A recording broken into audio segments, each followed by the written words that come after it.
Students, इस lecture में हम पढ़ेंगे मास एंड वेट। इस लेक्चर के ऑब्जेक्टिव है to study the difference between mass and weight of a body. सबसे पहले अगर हम मास की डेफिनेशन देखें तो the quantity of matter possessed by a body is called mass. किसी भी बॉडी में जितनी क्वांटिटी ऑफ मैटर होगी वो उसका क्या कहलाएगी? मास। अब मैटर की 3 स्टेट्स होती हैं और वो तीनों स्टेट्स हमने पढ़ी हैं कि first state is solid, second is liquid and third is gas. तो किसी भी बॉडी में जितनी भी क्वांटिटी ऑफ मैटर होगी, चाहे वो गैस हो, चाहे वो लिक्विड हो, चाहे वो सॉलिड हो, तो उस क्वांटिटी ऑफ मैटर को हम कहेंगे कि ये बॉडी का मास है। जितना मैटर ज़्यादा होगा उतना मास भी ज़्यादा, और जितना मैटर कम उसका मास भी कम। सेकंड, अगर हम वेट की डेफिनेशन करें तो weight of a body is equal to the force with which earth attracts it. जितनी फोर्स से ज़मीन किसी बॉडी को अपनी तरफ खींचती है अपनी ग्रेविटी की वजह से, वो फोर्स उस बॉडी का क्या कहलाती है? वेट। तो अगर किसी बॉडी का वेट ज़्यादा है, इसका मतलब ज़मीन उसको अपनी तरफ ज़्यादा फोर्स से खींचती है, और अगर किसी बॉडी का वेट कम है तो ज़मीन उसे अपनी तरफ कम फोर्स से खींचती है। सेकेंड पॉइंट पे अगर हम इनकी नेचर ऑफ क्वांटिटी की बात करें तो mass is a scalar quantity. Mass को एक्सप्रेस करने के लिए हमें उसकी डायरेक्शन बताने की ज़रूरत नहीं होती। लेकिन अगर हम वेट की बात करें तो वेट इज़ अ फोर्स, और हमें पता है कि force is a vector quantity, so weight is also a vector quantity. लेकिन यहाँ पे जो बात आपने ज़हन में रखनी है वो ये है कि वेट की डायरेक्शन हमेशा डाउनवर्ड होती है towards the centre of the earth. तो इसका मतलब है कि ये एक ऐसी वेक्टर क्वांटिटी है जिसकी डायरेक्शन फिक्स्ड है और वो डाउनवर्ड डायरेक्शन में ही रहेगी हमेशा, लेकिन फिर भी ये एक वेक्टर क्वांटिटी है। थर्ड, अगर हम इन दोनों क्वांटिटीज़ के फार्मूला की बात करें तो फर्स्ट पे हमारे पास फार्मूला है मास का, जो कि है m is equal to F/A। ठीक है। सेकेंड लॉ ऑफ मोशन में हमने पढ़ा है F is equal to ma। तो उसी फार्मूला को अगर हम रीअरेंज करें तो हमारे पास मास का फार्मूला आ जाएगा m is equal to F/A।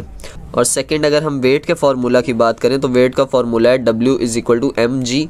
यहाँ W is equal to weight है, m mass of the object और g ग्रेविटेशनल एक्सेलरेशन है, जो कि हमने काइनेमेटिक्स में सेकंड चैप्टर में हमने पढ़ा था कि ग्रेविटेशनल एक्सेलरेशन g होता है, जिसकी वैल्यू होती है 10 मीटर्स पर सेकंड स्क्वायर। अब इसी फार्मूला को अगर हम मास के लिए रीअरेंज करें तो यहाँ पे ग्रेविटेशनल एक्सेलरेशन मास के साथ मल्टीप्लाई हो रहा है।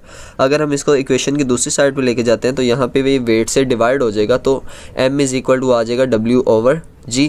तो मास का हम दोबारा वेट के हिसाब से एक और फार्मूला लिख सकते हैं कि m is equal to W/g। अगर हम सिंपल फोर्स और सिंपल एक्सेलरेशन को यूज़ करते हुए मास कैलकुलेट करते हैं तो फार्मूला आएगा m is equal to F/A।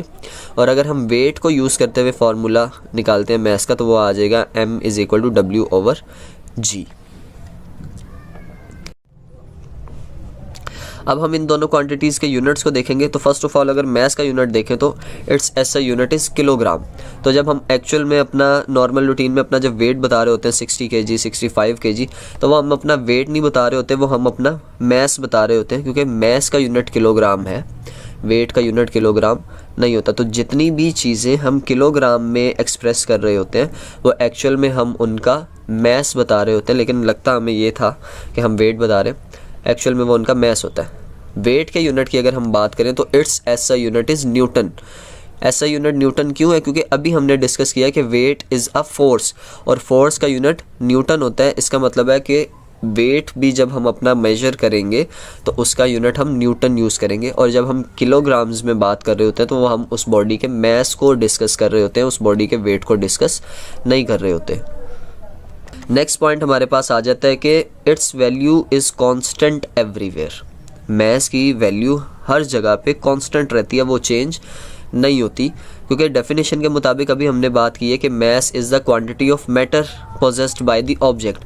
तो अगर हम किसी भी ऑब्जेक्ट की बात करें तो पोजीशन चेंज करने से या प्लेस चेंज करने से उसकी जो क्वांटिटी ऑफ मैटर है उसके अंदर कोई चेंज नहीं आता। तो जब क्वांटिटी ऑफ मैटर में कोई चेंज नहीं आएगा तो इसका मतलब है कि मास में भी कोई चेंज नहीं आएगा, उसकी वैल्यू हमेशा एक जैसी ही रहेगी, चाहे हम उसको यहाँ पे मेजर करें या हम उसको स्पेस में जाके मेजर करें, वैल्यू में कोई डिफरेंस नहीं आएगा। लेकिन इसके ऑपोजिट अगर हम वेट की बात करें तो it varies depending upon the value of g। अभी हमने वेट का फॉर्मूला पढ़ा था W is equal to mg। तो इसका मतलब कि वेट की वैल्यू जी पे डिपेंड करे, यानी कि ग्रेविटेशनल एक्सेलरेशन के ऊपर। और जी की वैल्यू जैसे जैसे हम हाइट बढ़ाते जाते हैं, बहुत ऊंचाई पे जाएंगे, तो जी की वैल्यू आहिस्ता आहिस्ता कम होती रहती है, जिसका मतलब है कि वेट की वैल्यू भी कम हो जाएगी। तो अगर हम अर्थ के सरफेस के करीब करीब किसी बॉडी का वेट मेजर करते हैं और उसी बॉडी का वेट हम दोबारा किसी माउंटेन की पीक पे जाके मेजर करते हैं, तो उन दोनों में हमें स्लाइड सा डिफरेंस नज़र आएगा, और जितनी ऊंचाई पे हम जाएंगे बॉडी का वेट उतना ही कम होता जाएगा। तो क्योंकि बुलंदी के साथ साथ जी की वैल्यू में कमी आएगी, इसकी वजह से बॉडी का वेट भी आहिस्ता आहिस्ता कम होता जाएगा जितनी ज़्यादा हम हाइट इंक्रीज़ करते जाएंगे। नेक्स्ट, अब हम इन दोनों क्वांटिटीज़ को मेजर करने की बात करें तो first of all mass is measured by beam balance, जिसको हम तराजू भी कहते हैं। इसको आपने डिफरेंट शॉपकीपर्स के पास या हॉकर्स के पास देखा होगा कि जब वो चीज़ें बेचने आते हैं या शॉपकीपर्स से जब हम कोई सामान ख़रीदने जाते हैं तब वो इसका इस्तेमाल करते हैं। इसकी एक साइड पे हम ऐसा मैस रखते हैं जिसकी वैल्यू हमें पता है, फ़र्ज़ करें 1 kg, 2 kg, 5 kg, और दूसरी साइड पे जो चीज़ हमने ख़रीदनी होती है वो चीज़ रखते हैं, और जब ये बैलेंस हो जाती है तो वो फिर हमें उस हिसाब से चीज़ दे देते हैं। और अगर हम वेट की मेजरमेंट की बात करें तो weight is measured by a spring balance, जिसके इस हुक में हम जो चीज़ का वेट मेजर करना होता है उसको हैंग करते हैं, और ये जो स्प्रिंग है हमें इस स्केल के मुताबिक वेट की वैल्यू बता देता है कि कितने न्यूटन इस बॉडी का वेट है। तो ये थे मेन डिफरेंसेस किसी बॉडी के मैस और वेट में। उम्मीद करता हूँ कि आपको सब डिफरेंसेस अच्छे से समझ आ गए होंगे, और अगर आप किसी टॉपिक की वीडियो चाहते हैं कि मैं बनाऊँ, उसको नीचे कमेंट सेक्शन में ज़रूर मेंशन करें। और अगर आपको वीडियो पसंद आई है तो इसको लाइक कर दें और चैनल को सब्सक्राइब कर दें अगर अभी तक नहीं किया तो, क्योंकि काफ़ी सारे व्यूअर्स ऐसे हैं जिन्होंने अभी तक सब्सक्राइब नहीं किया।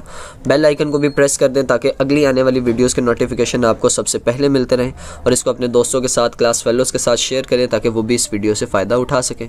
मिलते हैं आपसे अगली वीडियो में, तब तक के लिए अल्लाह हाफ़िज़।